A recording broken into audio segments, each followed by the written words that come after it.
Hey guys, welcome back to our channel. आज के इस वीडियो में हम बात करने वाले हैं सीजन ऑफ ब्लॉसम के पार्ट 7 के बारे में।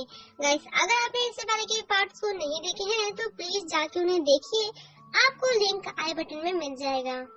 वीडियो की स्टार्टिंग में हम देखते हैं हमारे हान सो मंग और हामिन को, जो कि दोनों एक साथ होते हैं और बहुत ज्यादा क्लोज आ चुके होते हैं। वो दोनों ही छुपे हुए होते हैं और सोचते हैं कि वो लेडी गई या फिर नहीं।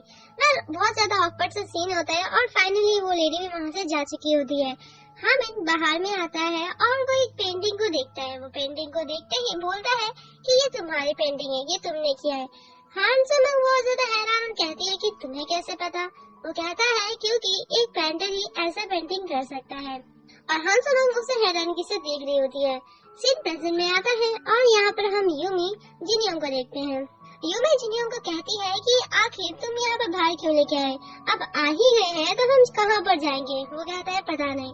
यूमी को बहुत तेज भूख लगी हुई थी क्योंकि उसके पेट से चूहे कूदने की आवाज भी आ रहे थे। जिनियोंग उसे एक पार्क में लेके जाता है, उसके लिए चॉकलेट ड्रिंक लेके आता है और कुछ स्नैक्स भी। यूमी जब बोलती है कि आखिर हम यहाँ पर क्यों आए हैं, तो वो कहता है क्योंकि मैं अपने भाई बहनों को यहीं पे लेके आता हूँ। सॉरी, मुझे नहीं पता था तुम्हारे बारे में कि तुम्हें चॉकलेट ड्रिंक पसंद नहीं, तुम्हें चॉकलेट पसंद नहीं और तुम्हारे भाई बहन भी है। यहाँ पर हमारे जिनियोंग कहता है कि ये सब कोई इम्पोर्टेंट है नहीं, अगर इम्पोर्टेंट होता तो मैं तुम्हें खुद बता देता। यूमी को तो पता नहीं होता है उसके बारे में, इसलिए वो अब से ही उसके बारे में जानना धीरे धीरे स्टार्ट कर देती है कि उसे क्या खाना पसंद है, कहाँ जाना पसंद है, क्या खेलना पसंद है और भी बहुत कुछ। अब हम देखते हैं क्लास का सीन। यहाँ पर यूमी और जिनियोंग साथ में खेल रहे होते हैं। यूमी बार बार हार रही होती है, जिनियोंग बार बार जीत रहा होता है। इन दोनों को खेलता हुआ हमारे सुनने गुस्सा कर रही होती है।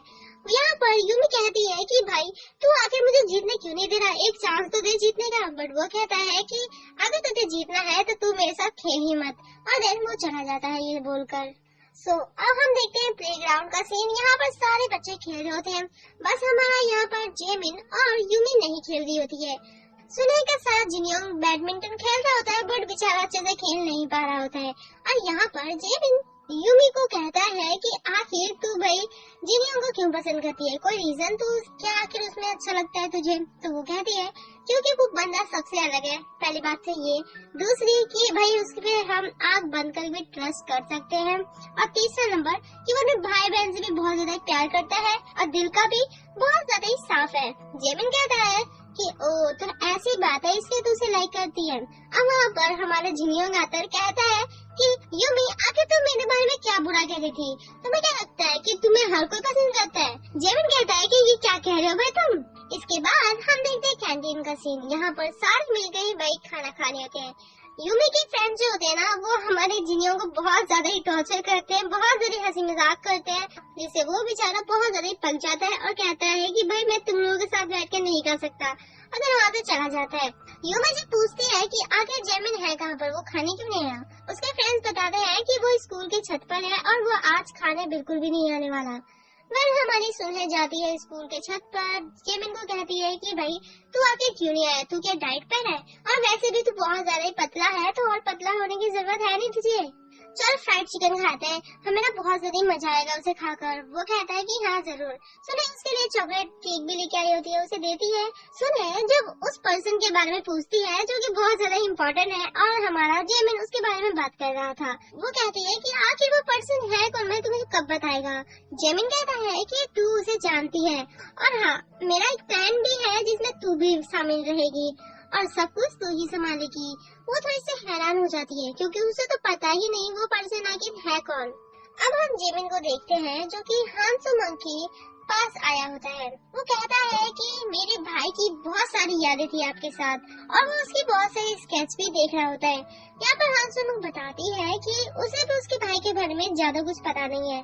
फिर हम फ्लैशबैक का सीन देखते हैं। यहाँ पर हान सो मंग बहुत ज्यादा खुश होकर जब आर्ट रूम में आती है तो वो देखती है कि हमारा हामिन बहुत ज्यादा सैड होता है। वो उससे पूछना तो चाहती थी बट वो पूछ नहीं पाती।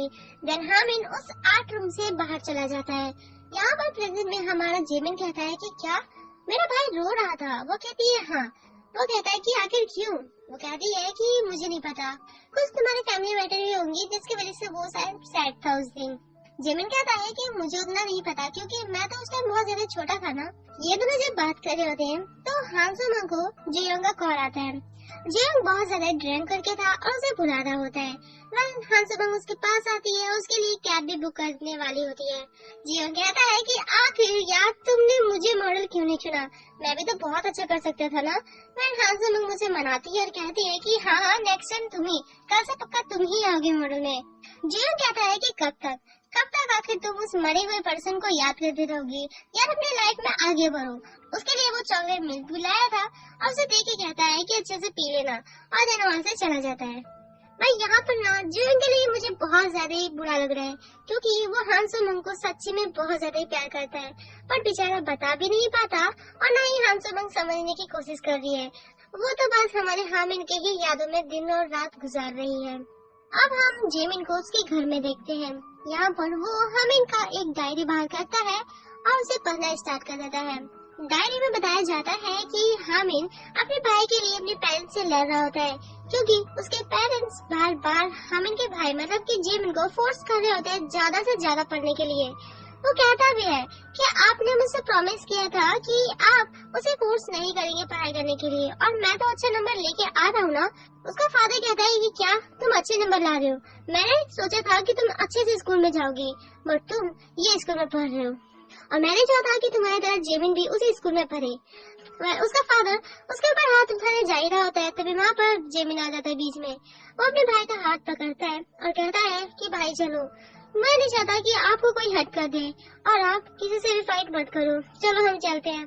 बट यहाँ पर हामिन कहता है कि तुम जाओ, मुझे यहाँ पर कुछ बातें करनी है। हामिन गुस्से से उसका हाथ झटकता है जिससे वो नीचे गिर जाता है और वो बेहोश हो जाता है। यहाँ पर हामिन को बहुत ज्यादा बुरा लगता है क्योंकि उसके वजह से उसका भाई आज हर्ट हो चुका है। So that's the reason why हमारा हामिन इतना सैड था। अब हामिन बताता है कि कैसे उसे हान सो-मंग की धीरे धीरे आदत लगने लगी। वो जब से हान सो-मंग के साथ मिला वो कभी भी खुद को अकेला फील नहीं करता था। हान सो-मंग की उसे इस तरह से आदत लग गई कि वो उसे ना देखे तो उसका मन लगता ही नहीं और जब उसे देख ले तो उसका दिन बिल्कुल सुपर्ब हो जाता था। हामिन ने डायरी में ये भी लिखा था कि उसे बहुत ज्यादा मेहनत करना पड़ेगा ताकि उसके भाई को कोई भी हर्ट और कोई भी फोर्स ना करे। वेल ये लाइन को पढ़ के हमारा जेमिन भी रोना स्टार्ट कर देता है। नेक्स्ट डे हम जेयोंग को देखते हैं हान सो-मंग के साथ स्कूल के छत में। वो यहाँ पर कहता है कि सॉरी जो भी कल रात को हुआ था क्योंकि मैं बहुत ज्यादा ही ड्रंक था, सारी मेरी ही गलती है, जो भी मैंने बोला है ना तो प्लीज उसे तुम माइंड मत करना। यहाँ पर हान सो-मंग इनडायरेक्टली उसे बोलती है कि देखो मैं इस स्कूल में इसलिए आई हूँ क्योंकि मुझे हामिन के साथ रहना है, उसकी यादों के साथ रहना है और मैं उसकी यादों के साथ ही रहना चाहती हूँ। मैं नहीं चाहती कि मेरे दिमाग और दिल में कोई और पर्सन आए। मैं भी यहाँ पर शायद ही हान सो-मंग समझ रही होती है कि जेयोंग क्या चाहता है। हम जेमिन को देखते हैं जो कि टीचर्स रूम में आया होता है। वो हान सो-मंग के पास आता है, उसे एक ड्राइंग देता है। वो कहता है ये ड्राइंग मुझे मेरे भाई की डायरी में से मिला। हान सो-मंग उस ड्राइंग को देख के हैरान हो जाती है। फिर वो फ्लैशबैक कर बताती है कि उसने उसे इसलिए दिया था क्योंकि वो बहुत ज्यादा सैड था और वो उस ड्राइंग को देखकर बस ये जताना चाहती थी कि हान सो-मंग उसके साथ है, सो उसे फिक्र करने की कुछ भी जरूरत है नहीं।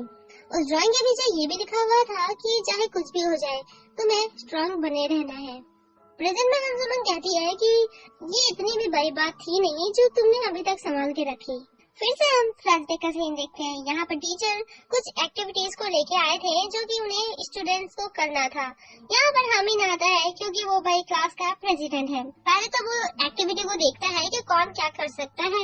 बहुत ज्यादा सोचने के बाद देन वो हान सो-मंग का नाम लेता है।